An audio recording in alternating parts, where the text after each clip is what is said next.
Célèbre pour ses interprétations inoubliables de personnages libérés, Brigitte Bardot est devenue l'une des icônes marquantes de la révolution sexuelle.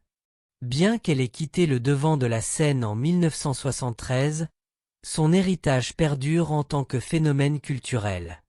Sa vie ressemble à un scénario captivant, s'étendant des couloirs stricts et disciplinés d'une éducation parisienne raffinée au feu étincelant et rebelle du cinéma international. Pourtant, derrière le glamour et l'esprit défiant, se cache une succession de chagrins, de tragédies et de secrets que l'icône elle-même a désormais choisi de révéler. Restez avec nous, alors que nous plongeons au cœur des chapitres méconnus de son parcours remarquable, une histoire d'esprit rebelle et de transformation inébranlable. L'enfance dorée d'une étoile. Brigitte Bardot naît en 1934 dans une famille aisée à Paris. Son père, ingénieur accompli et propriétaire de plusieurs usines, et sa mère, cadre passionné de musique et de danse, veillent à offrir à leur fille une éducation raffinée et stricte. Leur luxueux appartement de 7 chambres dans le prestigieux 16e arrondissement, à quelques mètres de la Tour Eiffel, est un symbole d'opulence. Très tôt, la danse devient pour Brigitte une porte de sortie vers une forme de liberté. Dès l'enfance, parfois dès l'âge de 13 ans, voire avant selon certains récits, elle suit des cours de ballet au Conservatoire de Paris. Ces années de discipline, de grâce et d'effort méticuleux marquent profondément son identité. Chaque mouvement, chaque posture inculquée au barreau allait bientôt redéfinir la beauté au cinéma. L'éclosion d'un mythe. À 15 ans, Bardot fait la une du magazine Elle, captivant le public par son charme naturel, aérien et presque sculptural. Elle passe rapidement du mannequinat au cinéma. En 1952, elle débute dans Le Trou Normand, une comédie française modeste, mais fondatrice. À cette époque, le cinéma français entre dans une phase d'expérimentation, la nouvelle vague émerge. Bardot arrive dans ce paysage avec une énergie nouvelle. Elle incarne une présence à l'écran à la fois vulnérable et audacieusement assumée. Son rôle décisif viendra en 1956 avec Et Dieu, créa la femme, réalisé par Roger Vadim, qu'elle épousera. Le film est un choc culturel.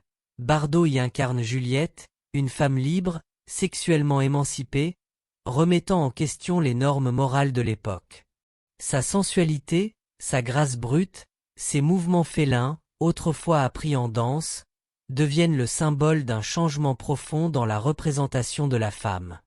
Si l'Europe l'acclame, les États-Unis réagissent avec censure, plusieurs États interdisent le film. Mais cette controverse ne fait qu'amplifier le mystère Bardot.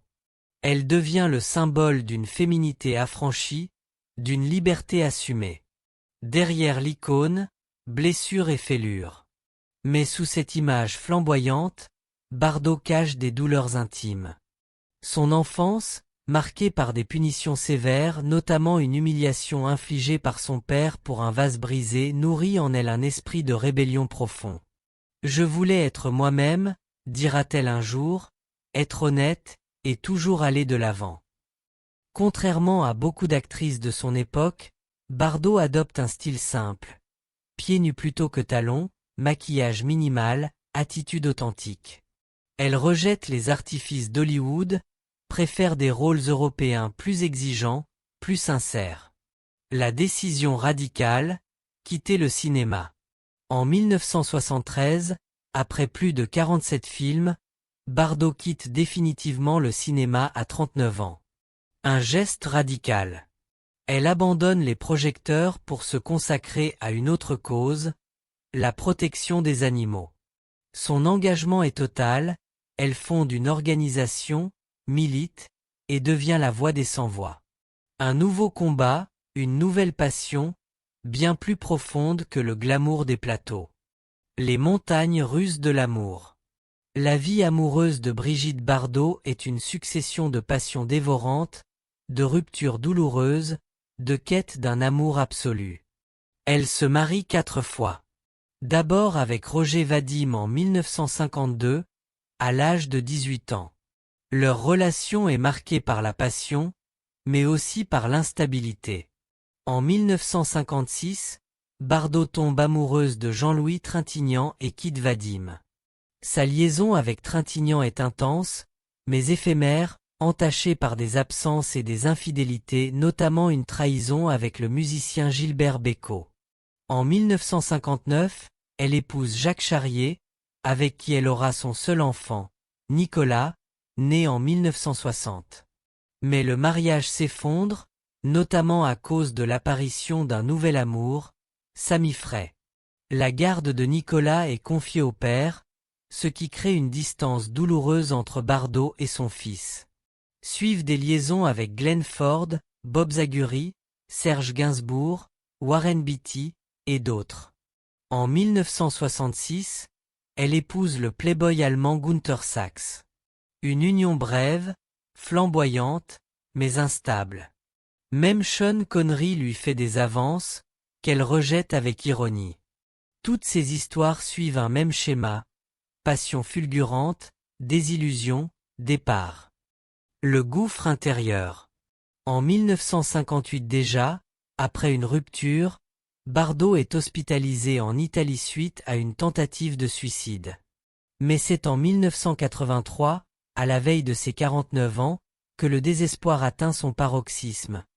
Elle tente de se suicider à nouveau, absorbant somnifères, tranquillisants et vin rouge, avant d'errer vers la plage, submergée par une douleur silencieuse.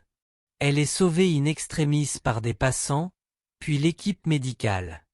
Ce drame met en lumière l'intensité du vide affectif qui la hante. Le combat contre la maladie. L'année suivante, le sort s'acharne, on lui diagnostique un cancer du sein. Refusant la chimiothérapie, Bardot choisit la radiothérapie, fidèle à son indépendance farouche. Elle vit une transformation intérieure. Entre les murs froids de l'hôpital, elle réfléchit au coût d'une vie vécue sans compromis. Les douleurs physiques ne font que raviver les blessures sentimentales. Une paix relative, enfin l'amour stable. En 1992, à 58 ans, Bardot épouse Bernard Dormal. Ce quatrième mariage dure encore aujourd'hui, bien plus que tous les précédents. C'est une relation plus calme, plus sobre mais qui porte toujours l'ombre des passions passées. Comme si Bardot avait fini par troquer le feu brûlant de la passion pour la chaleur tiède mais stable de la compagnie. Une légende, un prix élevé. Brigitte Bardot a toujours poursuivi une passion dévorante, quitte à se brûler. Elle l'a dit elle-même. « J'ai toujours cherché la passion. C'est pourquoi j'étais souvent infidèle. Et quand la passion s'éteignait, je faisais mes valises. » Aujourd'hui, à plus de 90 ans, elle admet ce que nous soupçonnions tous. Sa vie fut marquée par une succession de chagrins, d'euphorie, d'amour, de pertes, et par une immense résilience. Et vous? Pensez-vous que toutes les douleurs et les triomphes de son passé ont fait de Brigitte Bardot l'icône qu'elle est devenue? Partagez vos réflexions en commentaire, abonnez-vous, activez la cloche, et rejoignez-nous pour d'autres plongées au cœur des vies de nos icônes les plus intrigantes.